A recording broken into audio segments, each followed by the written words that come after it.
안녕하세요. 사연 읽어주는 남녀입니다. 오늘도 와주셔서 감사드리며 오늘의 사연 시작하겠습니다. 안녕하세요. 저는 혼인 취소 소송에서 승리한 30대 여성입니다. 저는 이제 남자라면 이가 갈리고 치가 떨려 두 번 다시 결혼하지 않겠다고 선언했어요. 혼자 살면 외롭다, 누군가 의지에 살아야 한다고 결혼을 바라시던 부모님마저도 그렇게 하라고 하셨죠. 오죽했으면 부모님 입에서도 그런 이야기가 나왔을까 싶게 저는 남자한테 너무 심하게 된 적이 많습니다. 대학에 들어가 처음 사귀었던 남자친구는 10,000원, 20,000원만 빌려가던 찌질이었고, 두 번째 사귀었던 남자친구는 여자인 친구들도 만나러 가지 못하게 하는 집착이 심한 남자였어요. 사회생활을 시작해 만난 세 번째 남자친구는 짠돌이로 저한테 1,000원 한 장 쓰기 싫어하는 사람이었고요. 남들은 쉽고 재밌게 하는 연애가 왜 나만 그렇게 힘들까 싶게 남자복이 없어도 너무 없었습니다. 오죽했으면 엄마가 사주를 보러 가셨는데 제 사주에 남편이 없다고 하더래요. 혼자서도 잘 살 팔자에 괜히 어중간한 남자를 붙였다간 화만 당하기 십상이니 그냥 두라고요. 그래도 부모님 마음이 그렇지 않잖아요. 멀쩡하게 생겨 능력도 있는 딸이 마치 하자가 있는 것처럼 혼자 사는 걸 받아들이기 힘들어 하셨던 거죠. 그래서 아는 지인 통해 소개팅을 주선하셨는데 그게 바로 제 역사의 길이 남을 전 남자친구였습니다. 그 사람은 한 기업에서 브랜드 전략 쪽을 맡아 일하는 1살 연상의 남자였어요. 부모님 성화에 나간 자리에서 생각보다 대화가 잘 통해 몇 번 연락을 주고받다 네 번째 연애하게 된 것이죠. 전 남자친구들이 하도 문제가 많았다 보니 그 사람에 대한 기대도 크지 않았습니다. 그런데 생각보다 꽤 평범하고 연애다운 연애를 하긴 했어요. 늘 지긋지긋한 문제 하나로 골치 아픈 연애를 했기에 평범한 데이트, 평범한 싸움을 하게 되는 그 사람과의 연애가 싫지 않았습니다. 딱 하나 좀 걸리는 게 있다면 가족이 화목해도 너무 화목한 것 같다는 게 흠이었어요.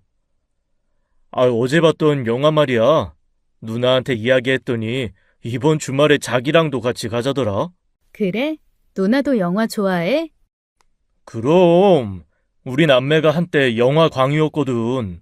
누나도 나도 바빠지면서 영화관 뜸했는데 모처럼 말 나온 김에 이번에 가보려고. 가만 보면 누나랑 되게 사이가 좋은 것 같아. 나는 우리 오빠랑 영화관 간 적 한 번도 없거든. 정말? 나는 누나랑 자주 쇼핑도 가고 맛집도 가는데 하긴 내 주변에 봐도 우리 남매 같은 케이스는 뭐 드물긴 해. 사이 나쁜 것보다 좋은 게 낫지 뭐. 처음엔 그게 참 신기하면서도 좋아 보였어요. 저도 위로 오빠가 하나 있는데 사이가 나쁘진 않지만 따로 만나 식사할 일은 없거든요.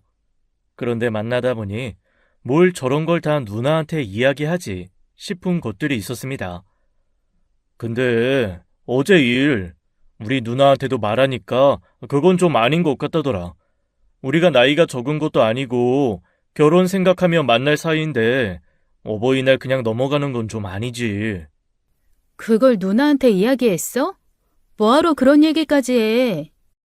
자꾸 나윤이 네가 네 말이 맞다고 하니까 같은 여자로서 어떻게 생각하는지 물은 거지.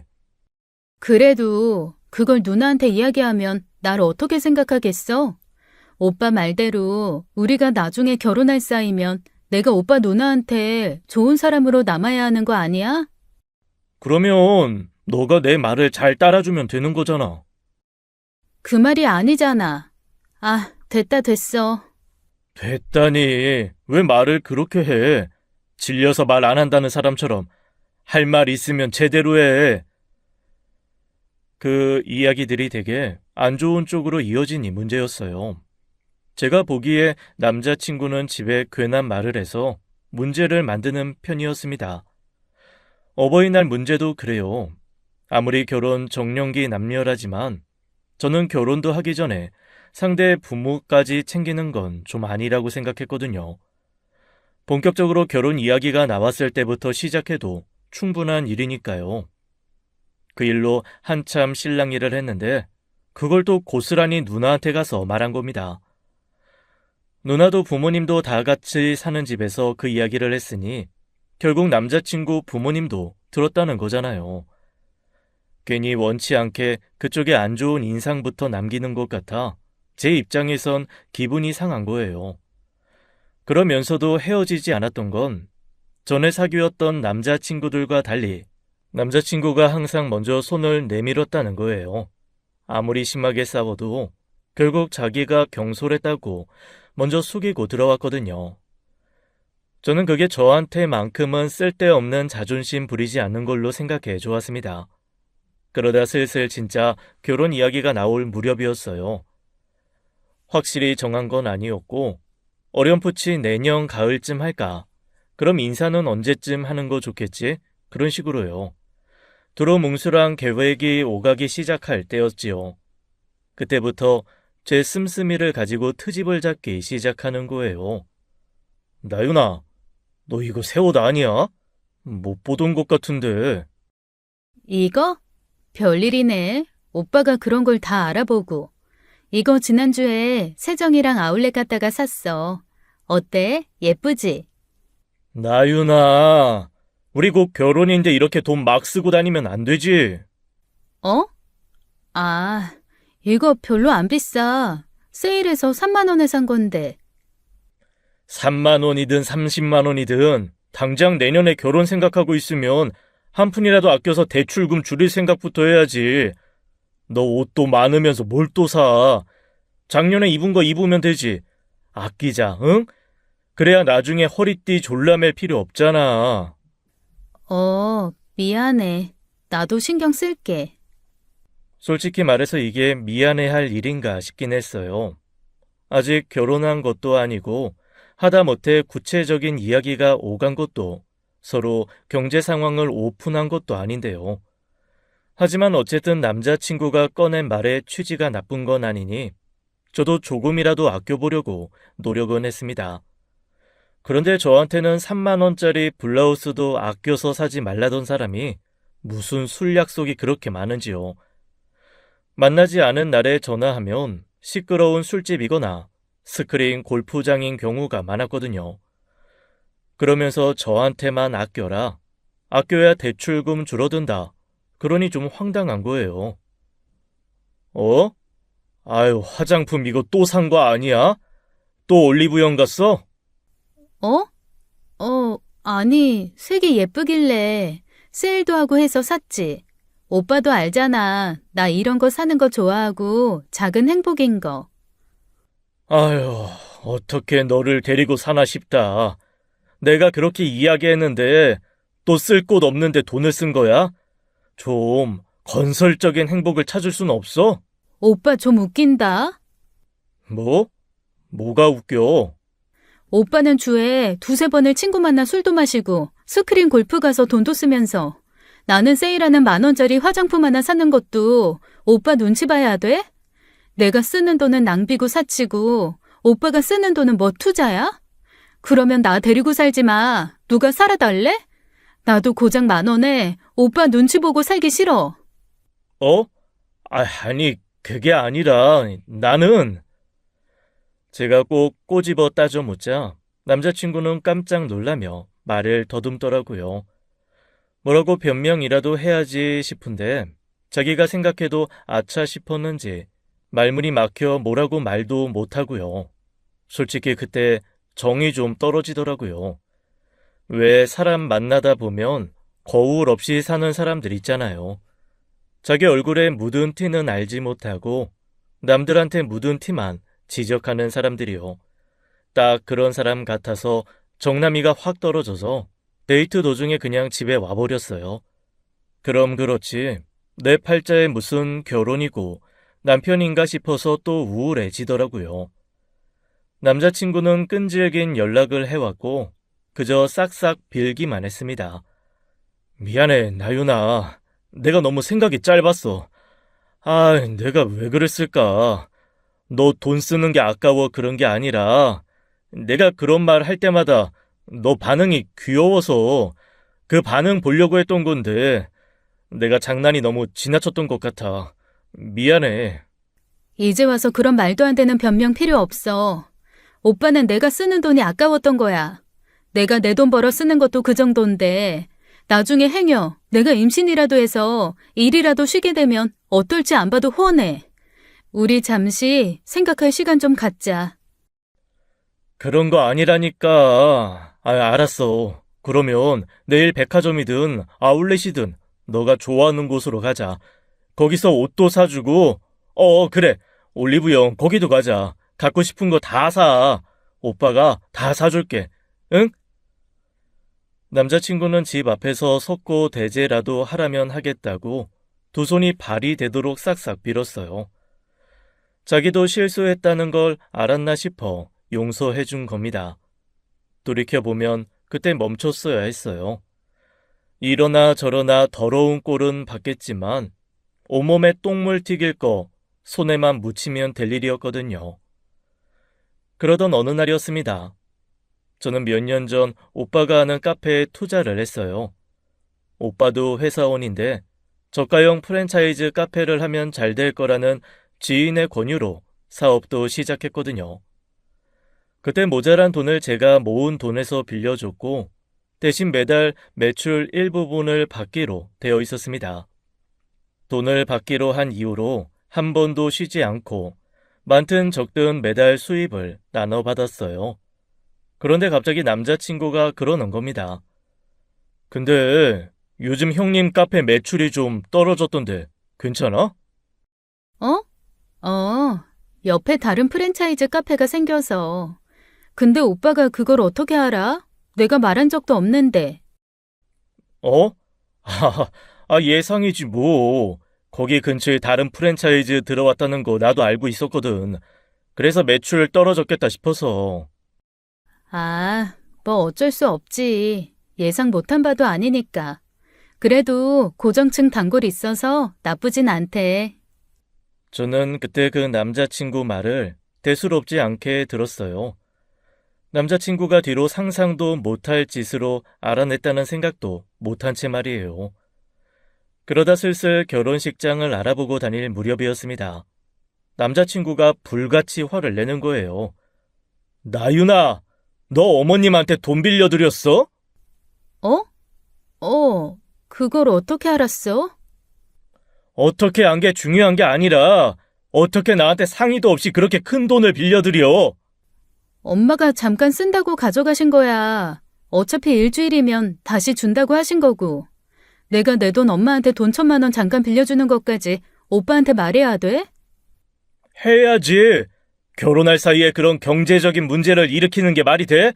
이건 부부간의 신뢰 문제야. 돈이 전부가 아니지만 결국 돈 몇 푼의 의의가 상하고 가족이 해체가 되는 거라고. 오빠 말대로 우리가 부부라도 됐거나 하다못해 엄마한테 오래 빌려줘야 하는 돈이면 말했겠지. 잠깐만 쓰고 바로 넣어주신다고 한 거고. 우리 엄마 자식 돈 가져다가 안 줄 사람도 아니야. 내가 결혼 앞둔 거 뻔히 아는데 그러시겠어? 아니, 대체 어떻게 알고 따지는 거야? 내가 오빠한테 말한 적도 없는데. 그것까진 네가 알 거 없고 앞으로 이런 일 없었으면 좋겠다. 솔직히 이번 일로 난 많이 실망했어. 그때까지만 해도 남자친구가 대체 어떻게 그 사실을 알았나 싶었어요. 가장 유력한 가능성은 제 은행 어플을 봤나 싶었던 거였는데 은행 어플에는 비밀번호가 있어 불가능했습니다. 일주일 뒤 엄마가 돈을 보내주셨는데 결혼한다고 그동안 제가 엄마한테 맡긴 돈까지 다 보내주신 거예요. 사회 초년생 때 엄마가 돈 관리를 대신 해주시겠다며 생활비 일부만 빼고 다 가져가신 적이 있거든요. 3년 정도 그렇게 하다가 제가 돈 관리를 하겠다고 해서 그때부터는 제가 했었습니다. 그 전에 준 돈을 받을 생각도 없었어요. 집에서 살았으니 생활비든 뭐든 엄마 필요한데 썼겠거니 했고 대신 그 뒤로는 집에 생활비 준 적도 없거든요. 그런데 그때 줬던 돈에 결혼한다고 지원금까지 해주시면서 1억이나 되는 돈을 보내주신 겁니다. 엄마, 이게 무슨 돈이야? 무슨 돈은 너가 그때 맡겼던 돈이지. 기억 안 나? 너 맨 처음 회사 다니기 시작했을 때 엄마한테 150씩 맡겼잖아. 그걸 아직도 가지고 있었단 말이야? 엄마가 쓴 거 아니었어? 쓰긴 뭘 써. 나 자식 돈 쓰는 그런 엄마 만들지 마. 너 월급 관리 해준다는 말이 거짓말인 줄 알았어? 내가 우리 딸 못 믿고 사회초년생에 돈 허투루 쓸까봐 조바심에 관리 좀 했던 거지. 나중에 이렇게 요긴하게 쓸 줄은 너도 몰랐지? 결혼이나 할까 싶었는데 결혼한다니까 네 아빠도 좋아서 좀 보태서 얹어주라고 하더라. 많이는 못 주지만 잘 살아, 응? 엄마, 나 진짜 상상도 못했어. 고마워, 진짜. 생각지도 못한 큰 돈이 생겼다는 기쁨도 있었지만 엄마가 절 위해 그렇게 돈을 모으고 있었다는 사실에 감동했어요. 그런데 그 감동이 채 가시기도 전에 남자친구가 또 소름 돋는 이야기를 하는 겁니다. 갑자기 큰 돈 생겼다고 허투루 쓰는 거 아니지? 우리 집 대출금 줄여야 하잖아. 그게 무슨 말이야? 큰 돈? 모른 채 하는 거야? 너 좀 실망이다. 지난번부터 큰 돈 오가는 거 나한테 말해달라고 했잖아. 이번에 어머님이 빌려주신 돈에 결혼한다고 더 주신 것 같은데. 그걸 대체 어떻게 한 거야? 어떻게 알았는지가 중요한 게 아니라 어떻게 안 거냐고. 내 계좌 비밀번호 알아? 아니, 잠깐. 카드도 나한테 있는데. 아니, 어떻게. 그 순간 제 머리에 스쳐 지나간 것이 있었습니다. 바로 남자친구 누나였어요. 남자친구 누나가 제 주거래 은행에 다니는 은행원이었거든요. 설마 누나가 제 계좌를 조회해봤나 싶은 생각에 확신이 들자 기가 막혀 말도 나오지 않더라고요. 제가 말을 하다 말자 남자친구는 적반하장으로 질렸다는 듯이 그러는 겁니다. 나윤이 너 경제 상황은 다 내 손바닥에 있다고. 너가 얼마 모았는지도 내가 다 알고 너 씀씀이 괜찮은 것 같아서 결혼도 결정한 건데. 설마, 누나 통해서 안 거야? 이게 바로 은행원 누나를 가진 자의 특권이지. 누나가 그래도 너 틈틈이 모은 돈이나 자산이 괜찮다고 결혼하라더라. 월급이나 보너스도 괜찮고. 지금까지 그걸 다 보고 있었다는 거야? 매달 내가 얼마를 벌고 쓰는지를? 그게 뭐 어때서? 어차피 결혼할 사이에 그 정도는 알 수 있는 거 아니야? 미쳤구나. 진짜 미쳤어. 미쳤다니. 말을 왜 그렇게 해? 미치긴 누가 미쳐. 누나가 우리 가족 될 사람 씀씀이 좀 확인하고 싶어 그런 건데. 아무튼 어머님이 그렇게 도와주셨으니까 우리 신혼집 대출은 많이 줄일 수 있겠다.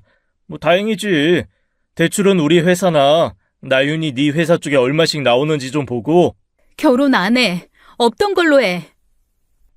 화가 나서 욕짓거리가 쏟아지려는 걸 간신히 그 두 마디로 막은 것이었어요. 너무 소름 끼치고 황당해 더는 말도 섞고 싶지 않았거든요. 제가 자리에서 일어나자 남자친구는 황급히 제 손목을 잡아 세우더라고요. 아니 무슨 말이야? 화났어? 말 안 하고 한 건 미안해. 근데 나쁜 의도로 한 게 아니라.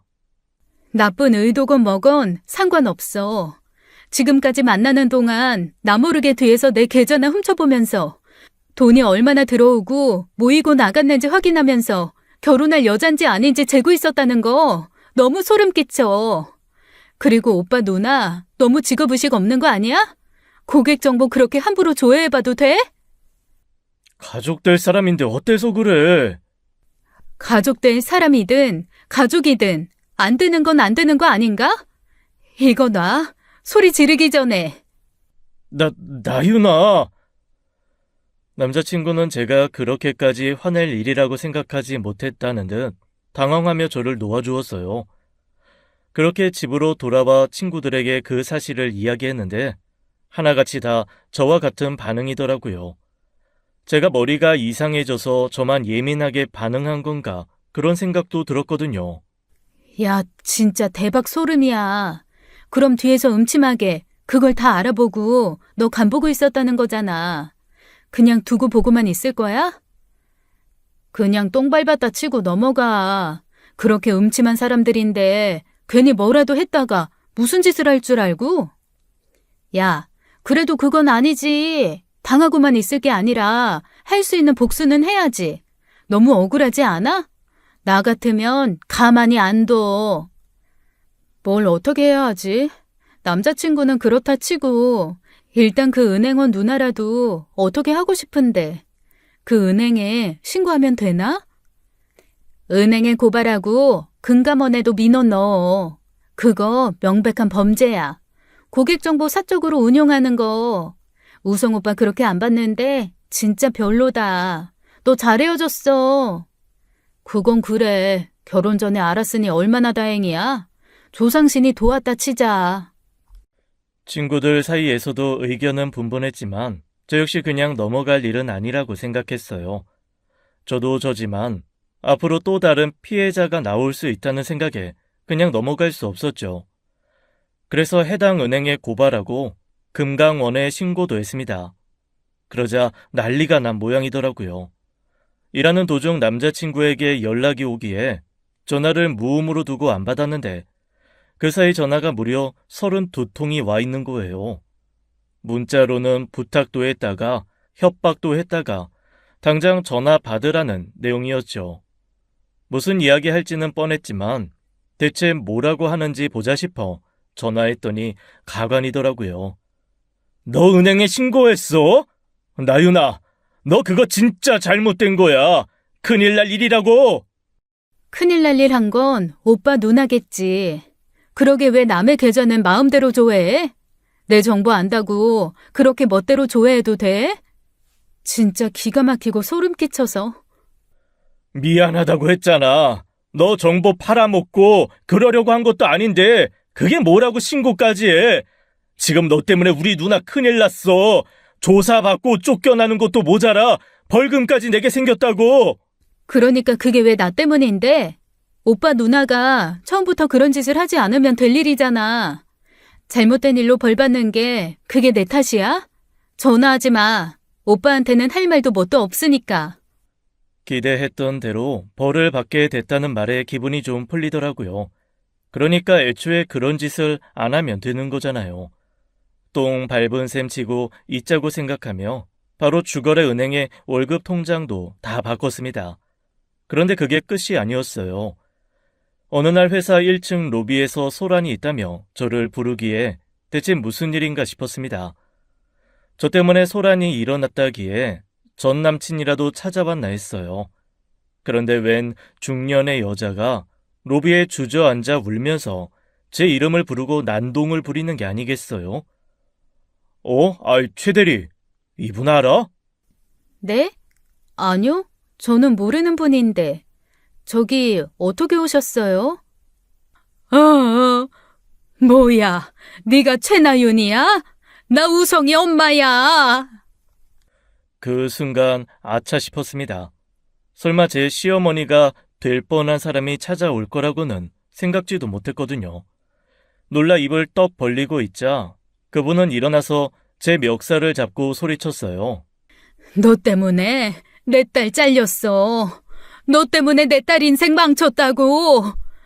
탄탄대로인 내 딸 인생에 재뿌린값 내놔. 내 딸 인생 망친 값 내놓으라고. 아, 이거 왜 이러세요? 좀 놓으세요. 놓긴 몰라. 너 죽고 나 죽자. 그게 뭐라고 신고를 해? 응? 그깟게 뭐라고 신고를 해? 해픈 년, 돈 해프게 쓰면서 내 아들 월급 축낼까봐 감시 좀 한 건데 그게 뭐 그렇게 잘못됐는데? 우리 딸이 네 돈을 훔쳤어? 사기를 쳤어? 뭘 했다고 신고를 해? 책임져. 우리 딸 인생 책임지라고. 아유, 아주머니, 놓고 말하세요. 좀 놓고. 경비! 그야말로 그런 난리가 없었어요. 멱살을 잡다 머리채를 잡아뜯고 이리저리 흔들며 살도 꼬집고 때리고요. 결국 신고받고 온 경찰에 나란히 실려가 조서를 작성했어요. 그리고 그 자리에서 그분을 명예훼손과 폭행으로 고소했죠. 병원 가서 진단서도 끊어서요. 결혼 전에 알아서 망정이지 그 집 구석이 그렇게 개판인 걸 결혼하고서 알았으면 어쨌나 싶더라고요. 회사에도 이상한 소문이 다 퍼졌고 일일이 해명하는 것도 지쳐갈 무렵 회사로 또 달갑지 않은 사람이 찾아왔어요. 바로 전 남자친구였죠. 그분처럼 난동이라도 부리면 어쩌나 싶었는데 비교적 차분한 표정으로 조용한 데서 이야기 좀 하자더라고요. 상대도 하고 싶지 않았지만 어머니 일로 찾아온 것 같아 회사 근처 카페로 가서 이야기했죠. 이렇게까지 해야겠어? 엄마도 속상해 그러신 건데. 속상하다고 다 그런 짓을 하진 않아. 미안해. 솔직히 말하면 그게 뭐가 그렇게 잘못된 일인지 인식하지 못했어. 진심으로 사과할게. 미안해. 그러면서 남자친구는 남들이 보건 말건 갑자기 제 앞에 무릎을 꿇었어요. 놀라고 당황스러웠지만 그 마음만큼은 진심이구나 싶어 되따며 앉으라고 했죠. 누나가 은행에서 잘리고 벌금도 물었어. 누나 상황이 좋지 않아서 엄마가 직접 와서 사과하시긴 힘들어. 내가 대신 엄마랑 누나 목까지 사과할게. 제발 엄마 고소만 취하해줘. 다시는 이런 일 없게 할게. 전 남자친구는 전에 없던 진심 어린 얼굴로 사과하며 부탁했습니다. 그러니 저도 너무 매정하게 하긴 힘들더라고요. 엄마도 부모 입장에선 많이 속상하지 않았겠냐고. 그래도 직장까지 잘렸다는데 그쯤에서 그만하자고 하시고요. 그래서 다시 찾아오지 않는다는 각서를 받아낸 후 고소는 취하했습니다.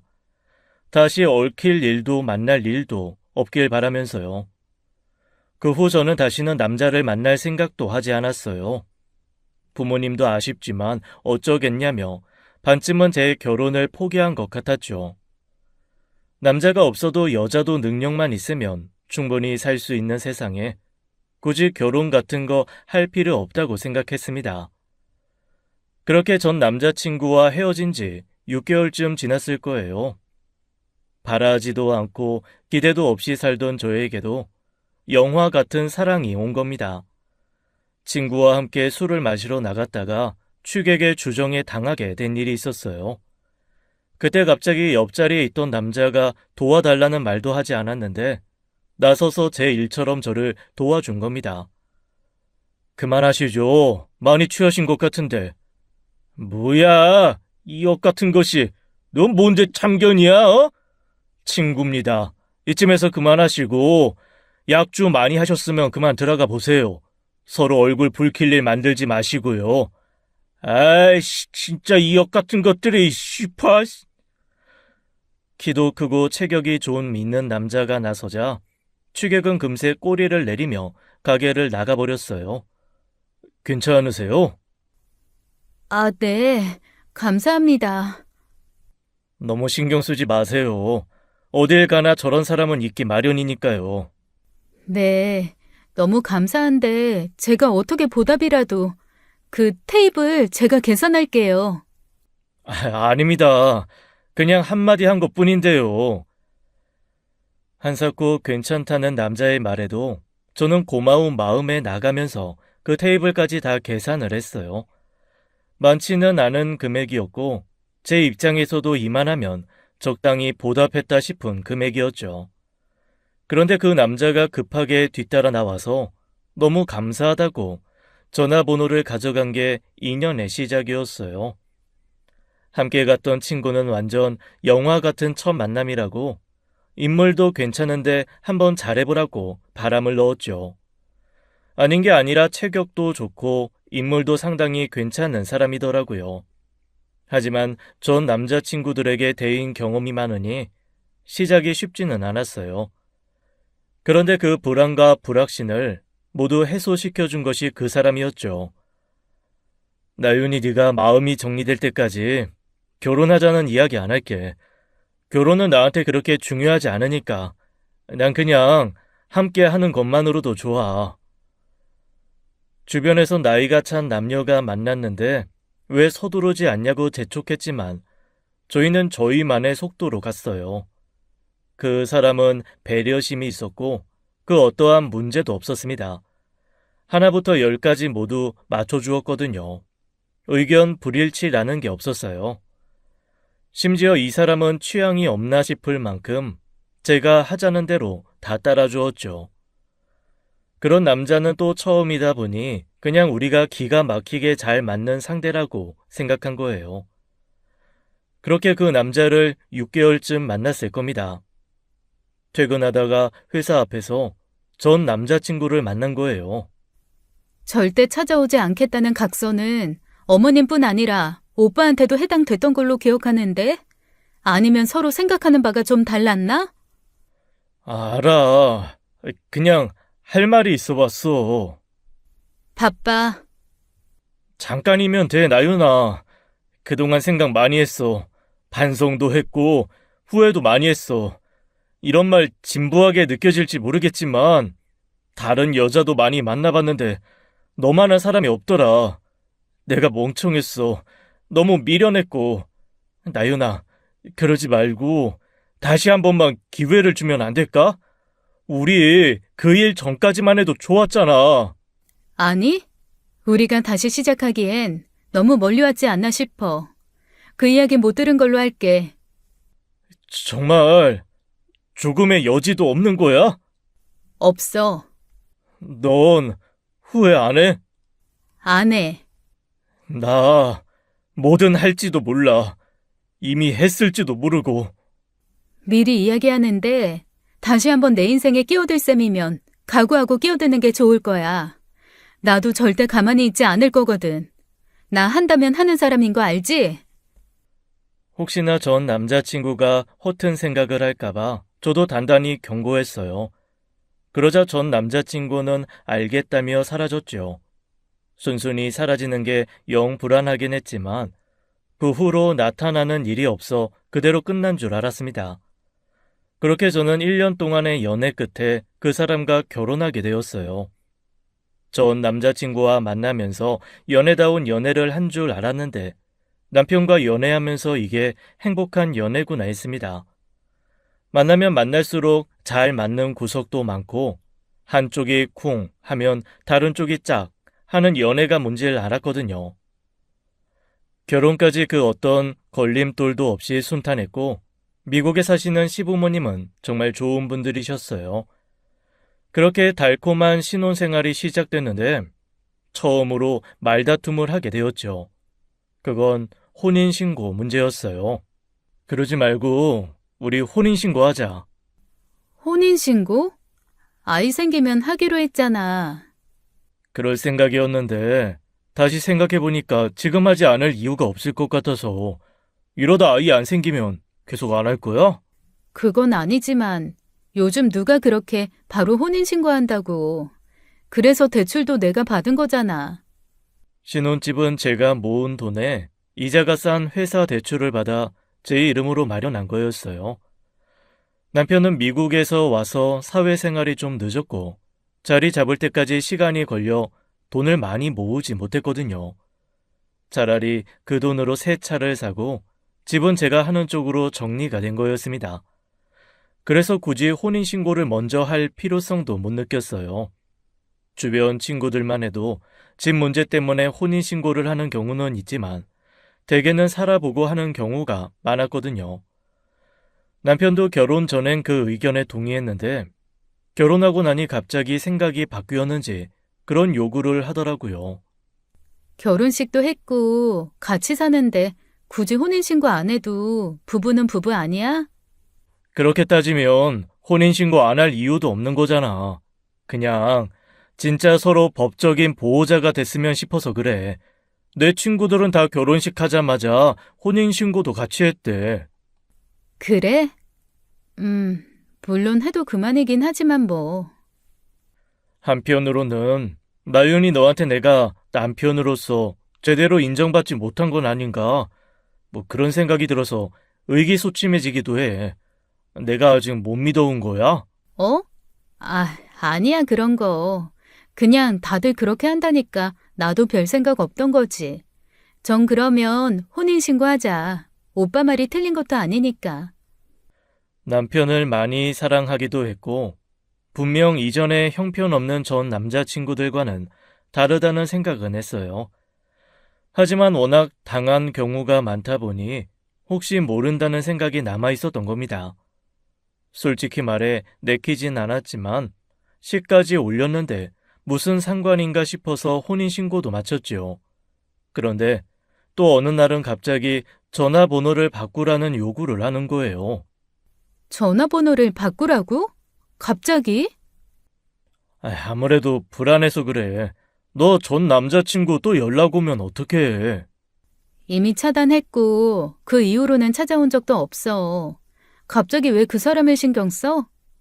말했잖아. 불안해서 그렇다고. 헤어지고 나 만나고 있는 상황에도 연락 온 사람인데 다시 한 번은 찾아오지 않겠어? 찾아와도 뭐 어쩔 건데.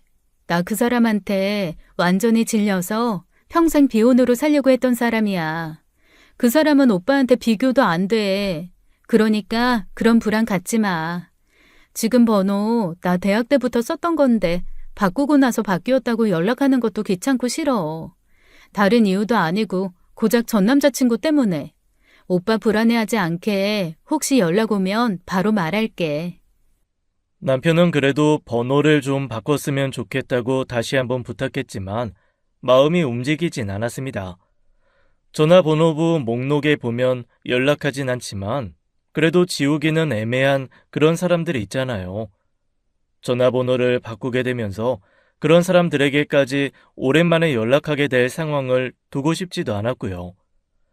그때까지만 해도 남편이 전화번호 변경을 요구한 이유가 전 남자친구에 대한 불안이라고 철석같이 믿었습니다. 기가 막히고 황당한 진실이 숨어 있는지도 모르고 말이에요. 그렇게 결혼 후 1년쯤 됐을 거예요. 갑자기 회사로 또 전 남자친구가 찾아온 겁니다. 정말 지긋지긋하더라고요. 연애가 끝난 지가 언젠데 잊을만 하면 찾아오고 잊을만 하면 모습을 보이는 게 질릴 정도였어요. 애초에 상대도 하지 않고 외면하자 제 뒤를 급하게 쫓아오는 거예요. 쫓아오지 마. 신고할 거야. 할 말이 있어. 너 꼭 들어야 돼. 안 들으면 후회해. 오빠한텐 들을 말 없어. 차라리 안 두고 후회하는 게 나아. 네 남편 이야기인데도 끝까지 무시하고 가려던 제 발길이 우뚝 멈췄어요. 그러면서도 전 남자친구에게 놀아났다는 사실에 후회했지만요. 남편 이야기라고 해봤자 또 어떤 수작을 부릴 게 뻔하다 싶어 다시 발걸음을 옮겼죠. 그랬더니 이번엔 제 앞을 가로막고 그러더라고요. 너 속고 있는 거야. 개소리 하지 말고 비켜. 진짜야. 하창민 그거 처음부터 너 노리고 접근한 거라고. 뭐? 진짜 개소리 한번 신박하게 하네. 1년 동안 고작 생각해낸 게 그거야? 우리 그렇게 허술한 사이 아니야. 오빠랑 나처럼 쉽게 무너지는 모래성 같은 사이 아니라고. 괜한 허튼 수작 부리지 말고 그만 가. 야, 이 멍청아. 이게 다 짜고 치는 고스톱이었다고. 하창민한테 너 완벽하게 속은 거야. 부모님이 미국 산다고? 웃기지 말라 그래. 걔네 부모님 지금 보령에서 모텔하셔. 너가 본 그 사람들 하창민 부모님 아니라고. 무시하고 그냥 지나치려는데 저는 가던 길을 멈추고 말았어요. 거짓말이나 수작이라고 하기엔 너무 구체적인 이야기였으니까요. 제가 아는 전 남자친구는 그렇게 구체적이고 치밀한 거짓말을 하긴 힘든 사람이었습니다. 그게 지금 무슨 말이야? 보령에서 모텔을 하신다고? 샌프란시스코에 사는 게 아니라? 걔도 미국 갔다 왔다고 하지. 걔 가본 데라곤 태국, 베트남, 일본밖에 없는 애야. 태평양 건넌 적 한 번도 없다고. 여권도 새로 만들었다고 하지. 너한테 그전 이력 보여주기 힘들어. 거짓말로 새로 만든 거야. 대체 무슨 소리라는 거야? 오빠가 내 남편을 어떻게 알고? 내 남편 뒷조사했어? 그건 아니야. 전 남자친구는 제 물음에 잠시 머뭇거리더라고요. 어쩐지 그 사람 말이 맞다는 생각이 들자 혼란스러워지기 시작했어요. 솔직하게 말하긴 힘들지만 아무튼 그게 진실이라는 것만 알아줘. 걔 연기하는 거야. 대학 때 연기 전공했거든. 너한테 퍽이나 진심인 것처럼 보이겠지만 그거 다 거짓말이라고. 전 남자친구가 저에게 하는 말은 그게 전부였어요. 처음부터 제게 의도적으로 접근한 연기 전공자라는 거요. 구체적으로 이야기해달라고 해도 솔직하게 말하기 힘들다며 말을 아끼고 그저 그 이야기만 했죠. 그렇게 집으로 오자 먼저 퇴근한 남편이 근사한 저녁을 마련해 절 기다리고 있더라고요. 왔어. 나 오늘 일이 빨리 끝나서 반차 쓰고 마트 가서 장 보고 이거 다 준비한 거야. 요즘 나윤이 너 야근으로 피곤해하는 것 같아서 짜잔, 삼계탕이야. 평소 같았으면 감동해서 그 자리에서 방방 뛰었을 텐데 전 남자친구의 말을 듣고 나니 그럴 기분이 안 났습니다. 표정도 좋지 않았을 거고요. 그걸 알았는지 남편이 걱정스러운 얼굴로 다가와 제 이마에 손을 짚더라고요. 왜 그래? 어디 아파? 피곤한 거야? 응, 그냥 좀 피곤하네. 어떡해. 오빠가 애써 준비해준 건데 나 먹기 힘들 것 같아. 얼른 좀 쉬고 싶어서. 그래, 얼른 쉬어. 내가 이건 그대로 냉장고에 넣어둘 테니까 이따가 배고프면 그때 먹자. 아니야, 오빠는 먹어. 나 먼저 씻고 누울게. 약 사다 줄까? 그냥 잠 좀 자고 싶어. 그땐 너무 혼란스러웠어요. 그 순간 제가 믿는 게 눈앞에서 절 위한 저녁을 차린 남편이 아닌 온갖 수작을 부리며 재결합을 노리던 전 남자친구였다는 것부터가요. 분명 개소리라며 무시해버려야 할 말에 휘둘려 남편을 의심하게 된 건 아닌가, 미련한 짓에 부부간의 신뢰를 저버리는 건 아닌가 두려웠어요. 그렇게 이틀 정도 고민 끝에 내린 결론은 전 남자친구에게 휘둘리지 말자는 것이었어요. 전 이미 결혼을 했고 제가 믿고 신뢰를 지켜야 할 사람은 남편이라고 생각한 거죠. 그런데 일주일 뒤 또 전 남자친구가 찾아온 겁니다. 아직도 안 헤어진 거야? 그 말을 듣고도 계속 살겠다고? 대체 나한테 왜 그래? 왜 내 인생에 자꾸 끼어드는 거냐고. 오빠, 제발 그만하자. 우리 끝난 사이야. 나 지금 행복해. 남편은 나한테 둘도 없이 잘해주고 나도 그 사람 많이 사랑한다고. 그러니까 제발 좀 내 인생에서 나가주라. 어? 제발. 그 말은 좀 충격이네. 그 말을 들으려고 온 건 아니지만 그래도 바로 잡을 건 바로 잡아야지. 일부러 너 행복에 방해가 되려는 건 아니야. 내가 진실을 아는데 그냥 넘어갈 수 없잖아. 무슨 진실? 대체 무슨 진실이길래 그렇게 질질 끌어? 말하려면 처음부터 끝까지 제대로 말을 하든가. 왜 사람 미치게 만들어? 그간의 답답함에 저도 모르게 울분이 터진 것 같았어요. 윽박 지르다시피 내지르자 전 남자친구는 움찔하더니 제가 상상도 못했던 말을 꺼냈습니다. 내가 시킨 거야. 뭐? 내가 창민이한테 시킨 거라고. 너한테 접근하라고. 그게 무슨 말이야? 오빠가 내 남편이랑 그렇게 가까운 사이라고? 미안해 나유나. 나는 네가 나쁜 남자한테 한번 대었다 오면 돌아올 줄 알았어. 그래서 그 자식한테 부탁한 거야. 내가 고양이한테 생선을 맡겼지. 똑바로 말해. 그게 다 무슨 소리야? 진짜로 오빠랑 창민 오빠가 처음부터 짜고 치는 판에 내가 있었던 거라고? 전 남자친구는 길에서 하긴 힘든 이야기라며 저를 카페로 데리고 갔어요. 그리고 그곳에서 저는 아주 충격적인 사실을 알게 되고 말았습니다. 알고 보니 남편은 전 남자친구의 고등학교 동창이었던 거예요. 저에게 말했던 이력, 가족 관계, 전공, 모든 게 다 거짓말이었습니다. 저는 그걸 철석같이 믿은 것이었고요. 그렇다고 하니 그렇다고 생각하지. 누가 남자친구 학교 찾아가 졸업 증명서 확인하고 부모님 신분증의 가족관계 증명서랑 비교를 하겠어요. 처음엔 된통 당하게 해달라고 그랬어. 그러다 보면 너도 내 소중함을 알지 않을까 싶어서. 근데 그놈이 결혼을 하겠다는 거야. 결혼하고 헤어지면 더 아프지 않겠냐고. 그러면 틀림없이 나한테 돌아올 거라고. 그래서 기다렸어. 그래서 이혼은 언제 할 거냐고 했더니 이번엔 재산 분할할 수 있을 만큼 살아야겠다는 거야. 그럼 대체 나는 언제 나윤이 너랑 다시 재회하고 만나라는 건지. 기가 막혀서 그건 안 되겠다고 당장 이혼하라고 그랬더니 연락을 끊어버리더라. 저는 제가 대체 무슨 이야기를 듣고 있는 건가 싶었지만 일단은 잠자코 들었어요. 그래서 찾아온 거야. 너 그 자식한테 속아도 단단히 속고 있어.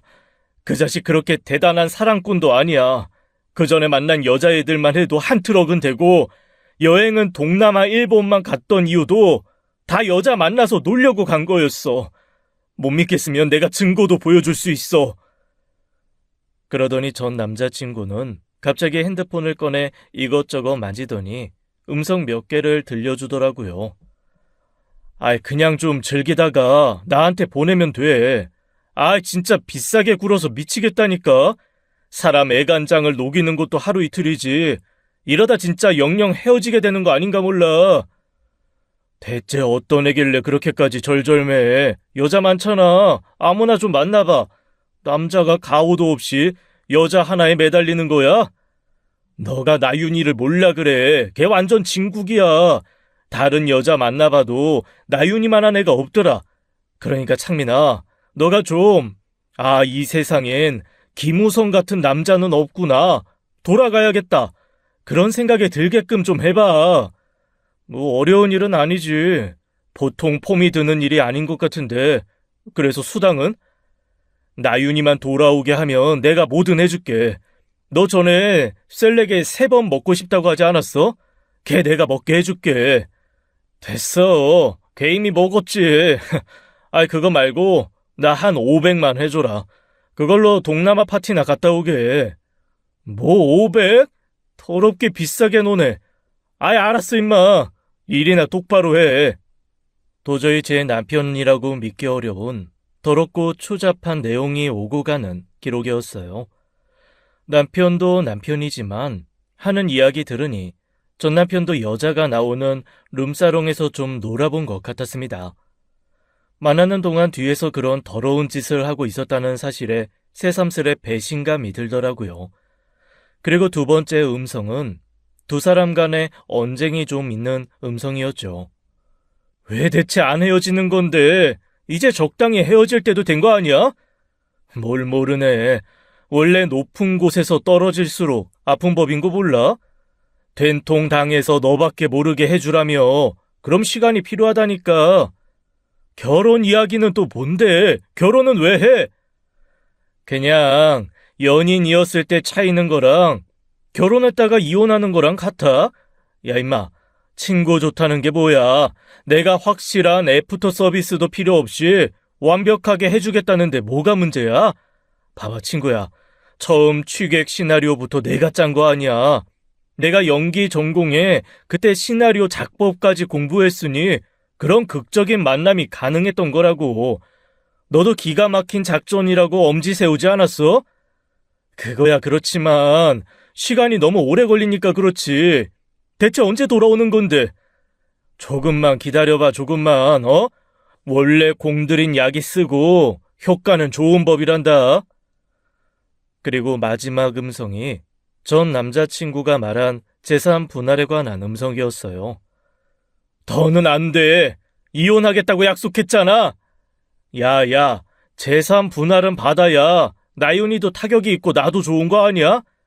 내가 500 해주겠다고 했잖아. 근데 무슨 재산 분할? 재산 분할하면 내가 너한테 반띵 해줄게. 그럼 됐지? 야, 내가 지금 돈이 아쉬워 그래? 내가 아쉬운 건 나윤이 하나라고. 알고 보니 걔 돈 엄청 많더라. 모아놓은 돈도 많고 월급도 장난 아니야. 너 알았어? 얼추 알기야 알았지. 아니 내가 그것 때문에 헤어진 건데 뭐 얼마나 많은데? 일단 부부로 지내는 시간이 충분히 필요해. 그러면 최소한 수천 원 받지 않을까 싶은데? 야, 그리고 생각해봐라. 이혼하려면 뭐 낌새가 있어야 할 거 아니야. 내가 바람나 이혼하면 재산 분할도 안 되고 내가 위자료 줘야 할 판인데 그건 안 되지. 아이, 그러니까 너는 왜 결혼을 해가지고 그건 좀 아니라고 했었잖아. 기다려봐. 내가 확실히 물어다 줄 테니까. 전 남자친구가 들려준 음성이 끝나고 저는 눈을 질끈 감았습니다. 도무지 믿기 힘들었지만 그건 분명 남편 목소리가 맞았어요. 첫 만남부터 모든 게 남편이 짠 시나리오였고 제가 거기에 보기 좋게 걸려들었다는 사실이 믿기 힘들었죠. 이 자식 내 연락 끊어버린 거 보면 그 돈 주기 싫어 그런 것 같아. 너랑 이혼한 후에 재산이라도 나눠 받으려고. 그러니까 나윤아, 속아 넘어가지 마. 그 자식 너한테 진심 아니라고.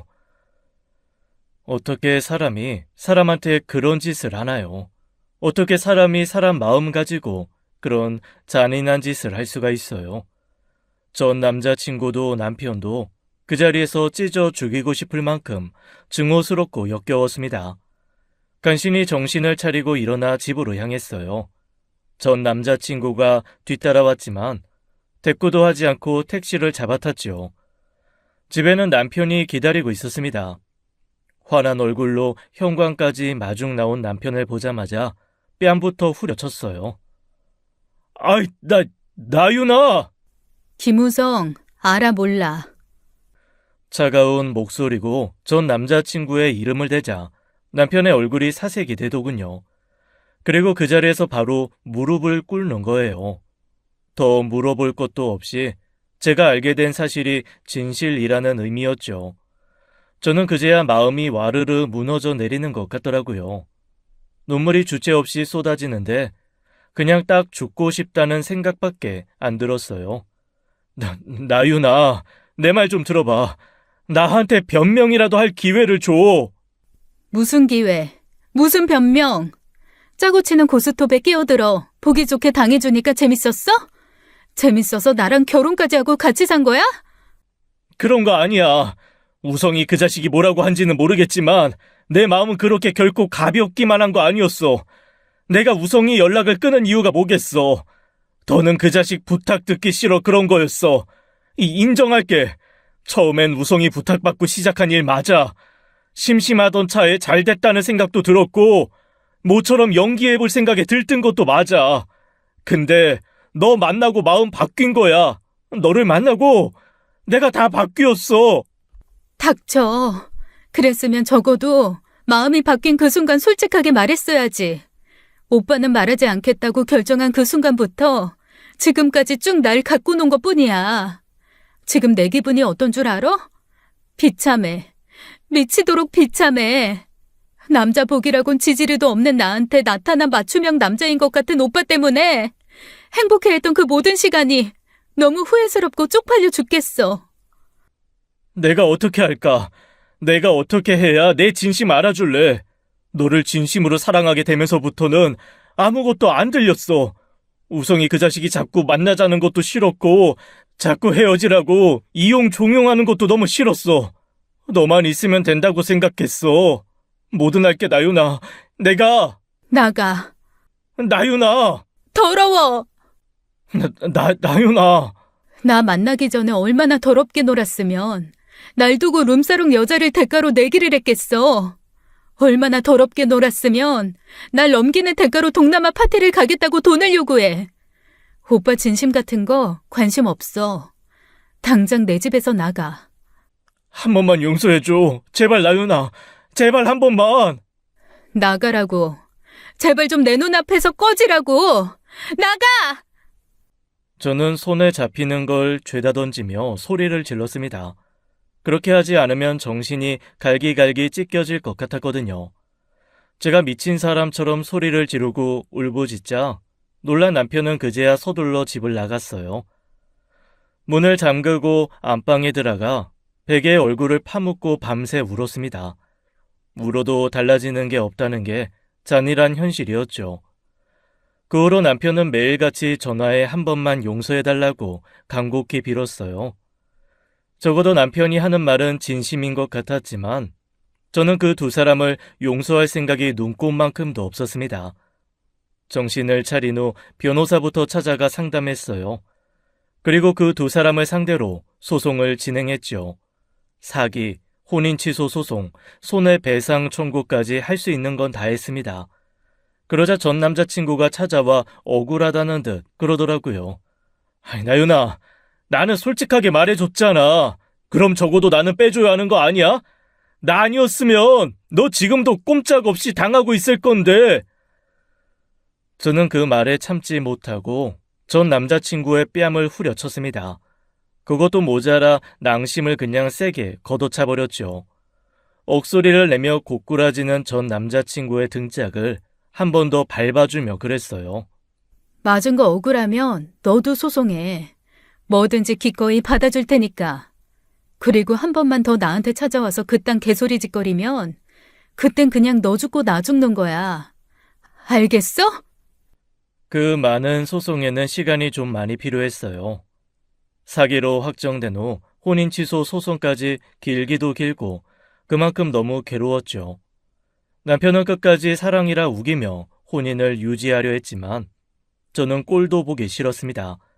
최소한 처음부터 깨끗하고 깔끔한 사람이었으면 다른 식으로 만났더라면 후회라도 했을 거예요. 그런데 뒤로 여자를 그렇게 만나고 추접스럽게 논 사람이란 걸 안 후로는 후회는커녕 그 사람과 함께한 모든 시간이 불결하고 후회스럽기만 했죠. 병원에 가서 성병 검사도 했지만 다행히 문제는 없었어요. 문제는 잠복기라는데 저는 남자 잘못 만난 죄로 평생 그 불안에 떨며 살아야 하는 거예요.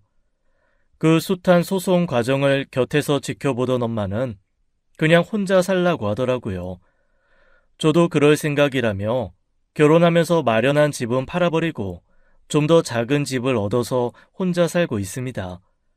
끈질긴 연락에 전화번호도 바꿨고 오래 다닌 회사도 이직했고요. 세상에 결혼으로 행복한 삶을 사는 여자들도 많지만 저같이 남자 복이 지지리도 없어 괴로운 사람도 있어요.